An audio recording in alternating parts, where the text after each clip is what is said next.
ಬಾರಿ ಮಂಗಳೂರಿನಲ್ಲಿ ನಿರೀಕ್ಷಿತ ಪ್ರಮಾಣದಲ್ಲಿ ಮಳೆ ಆಗಲಿಲ್ಲ, ವಿಳಂಬವಾಗಿ ಮಳೆ ಬಂತು. ಮಳೆಯ ಆಗಮನ ಕೆಲವರ ಪಾಲಿಗಂತೂ ಮರಣ ಶಾಸನವನ್ನೇ ಜೊತೆಗೆ ತಂದಂತೆ ಕಾಣಿಸ್ತಾ ಇದೆ. ಯಾಕಂದ್ರೆ ಬೆಳ್ಳಂಬೆಳಗ್ಗೆ ಈ ಸುದ್ದಿ ಬರಸಿಡಿಲಿನಂತೆ ಅಪ್ಪಳಿಸಿತು ನಮಗೆ. ಮಂಗಳೂರಿನಲ್ಲಿ ಭೂಕುಸಿತ ಉಂಟಾಯಿತು, ಪರಿಣಾಮ 3 ಜನ ಸಾವಿಗೀಡಾಗಿದ್ದಾರೆ. ಮಂಗಳೂರಿನ ನಾಗುರಿ ಎಂಬಲ್ಲಿ ದುರಂತ ಸಂಭವಿಸಿದೆ.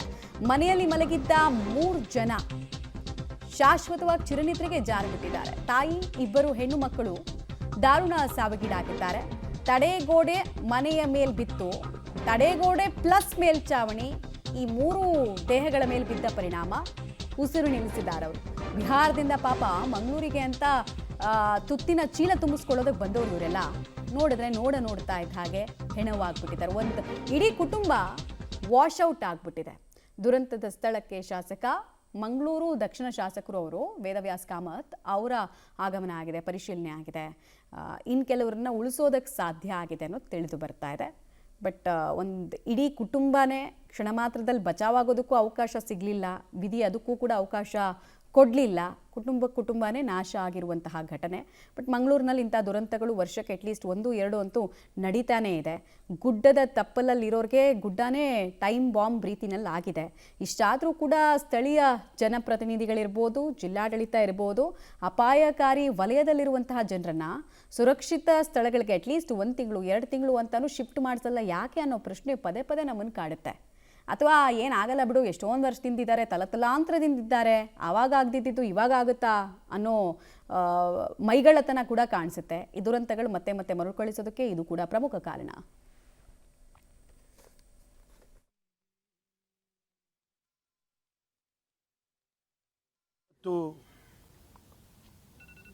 ಮಂಗಳೂರಿನಲ್ಲಿ ಬಹಳ ದುಃಖಕರವಾದಂಥ ಒಂದು ಘಟನೆ ಸಂಭವಿಸಿದೆ. ಬೆಳಿಗ್ಗೆ ಮುಂಜಾನೆ ಸರಿಸುಮಾರು 4-4:15 ಗಂಟೆಯ ಹೊತ್ತಿಗೆ ಬಹಳ ಭೀಕರವಾದಂಥ ಮಳೆ ಬರ್ತಾ ಇರುವಂಥ ಸಂದರ್ಭದಲ್ಲಿ ಮಂಗಳೂರಿನ ಪಂಪೆಲ್ನಿಂದ ಗರುಡಿ ಕ್ಷೇತ್ರದ ಹೋಗುವಂಥ ಮುಖ್ಯ ರಸ್ತೆಯಲ್ಲಿ ಒಂದು ಕಂಪೌಂಡ್ ಕುಸಿದು ಹಳೆಯದಾದಂಥ ಮಣ್ಣಿನ ಮನೆಯ ಗೋಡೆ ಇರುವಂಥ ಮನೆಗಳಿಗೆ ಕುಸಿದು ಬಿದ್ದು ಈಗಾಗಲೇ ಬಂದಂಥ ಪೊಲೀಸ್ ವರದಿ ಮತ್ತು ಇನ್ನಿತರ ಜನರ ಅಧಿಕಾರಿಗಳಂತ ತಿಳ್ಕೊಂಡ ಹಾಗೆ 3 ಜನರ ಜೀವಕ್ಕೆ ಅಪಾಯ, ಹಾಗೆ ಜೀವ ಹಾನಿಯಾಗಿದೆ ಅಂತ ಹೇಳುವಂಥದ್ದನ್ನು ತಿಳ್ಕೊಂಡು ಬಂದಿದೆ.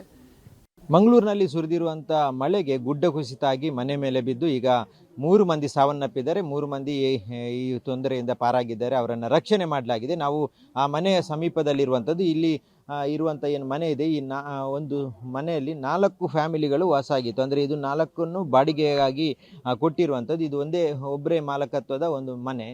ಇದರಲ್ಲಿ 4 ಮನೆಗಳನ್ನು 4 ಫ್ಯಾಮಿಲಿಗೆ ಕೊಡಲಾಗಿತ್ತು. ಅದರಲ್ಲಿ ಈಗ ಸಾವನ್ನಪ್ಪಿದಂಥವರು 2 ಮಕ್ಕಳು ಏರಿದ್ದಾರೆ. ಅವರು ಈ ಮನೆಯಲ್ಲಿ ವಾಸ ಆಗಿರುವಂಥವ್ರು, ಬಿಹಾರ ಮೂಲದವರು. ಬಿಹಾರದವರು ಈ ಮನೆಯಲ್ಲಿ ಬಾಡಿಗೆಗಾಗಿ ವಾಸ ಆಗಿದ್ದರು. ಅವರ ಮನೆಯನ್ನು ನೀವು ಗಮನಿಸಿದಿರಿ, ಅವರ ಮನೆಗೆ ಎಂಟ್ರಿ ಆಗುವಂಥ ಒಂದು ಸ್ಥಳ. ಇಲ್ಲಿಂದ ಅವರು ಇನ್ನು ಮುಂದಿನ ಭಾಗದಲ್ಲಿರುವಂಥದ್ದು ಇದು ಅವರ ಬೆಡ್ರೂಮು. ಅವರ ಬೆಡ್ರೂಮ್ಗೆ ಸಂಪೂರ್ಣವಾಗಿ ಮಣ್ಣು ಕಲ್ಲು ಬಂದು ಕುಸಿದು ಬಿದ್ದಿರುವಂಥದ್ದನ್ನು ಗಮನಿಸ್ಬೋದು. ಇಲ್ಲಿ ಅವರ ಗಂಡ ಹೆಂಡತಿ ಈ ಒಂದು ರೂಮಲ್ಲಿ ಮಲಗಿದ್ದಾರೆ. ಇದರ ಹಿಂಬದಿಯಲ್ಲಿ ಇರುವಂಥದ್ದು ಅವ್ರದ್ದು ಅಡಿಗೆ ಮನೆಯಲ್ಲಿ ನೀವು ಗಮನಿಸುತ್ತಿದ್ರೆ, ಅಡಿಗೆ ಮನೆಯಲ್ಲಿ 4 ಮಕ್ಕಳು ಮಲಗಿದ್ರು. ಈ ಫ್ಯಾಮಿಲಿಯ 4 ಮಕ್ಕಳಿದ್ರು. ಅದರಲ್ಲಿ 2 ಮಕ್ಕಳನ್ನ ಇದರ ಅಡಿಯಲ್ಲಿ ಸಿಲುಕಿ ಸಾವನ್ನಪ್ಪಿರುವಂಥದ್ದು. 2 ಹೆಣ್ಣು ಮಕ್ಕಳು ಇದರಲ್ಲಿ ಸಾವನ್ನಪ್ಪಿರುವಂಥದ್ದು. ಇನ್ನು 2 ಹೆಣ್ಣು ಮಕ್ಕಳನ್ನ ತಕ್ಷಣಕ್ಕೆ ರಕ್ಷಣೆ ಮಾಡಲಾಗಿದೆ. ಅವರು ಈ ಒಂದು ಘಟನೆ ಆಗುವಾಗ ಅಲ್ಲಿಂದ ಓಡಿ ಬಂದಿರುವಂಥ ಸಾಧ್ಯತೆಗಳಿದೆ ಹೊರಗೆ. ಹಾಗಾಗಿ ಅವರನ್ನ ರಕ್ಷಣೆ ಮಾಡಲಾಗಿದೆ. ಆದರೆ ಇದರ ಅವಶೇಷದ ಅಡಿ ಬಿದ್ದಂಥ 2 ಮಕ್ಕಳೇನಿದ್ದಾರೆ ಇವರು ಸಾವನ್ನಪ್ಪಿದ್ದಾರೆ. ಇದಕ್ಕೆ ಕನೆಕ್ಟಿವಿಟಿಯಲ್ಲಿ ಇರುವಂಥದ್ದು ಇನ್ನು 3 ಮನೆಗಳು. ಅಂದರೆ ಇದರ ಒಂದೊಂದು ಗೋಡೆ ಇರುವಂಥದ್ದು, ಅದರ ಪಕ್ಕದಲ್ಲಿ 3 ಮನೆಗಳಿರುವಂಥದ್ದು. ಆ ಮನೆಯನ್ನು ದೃಶ್ಯವನ್ನು ನೀವು ಗಮನಿಸಬಹುದು. ಇದು 2ನೇ ಮನೆ. ಈ ಮನೆಯಲ್ಲಿದ್ದಂಥ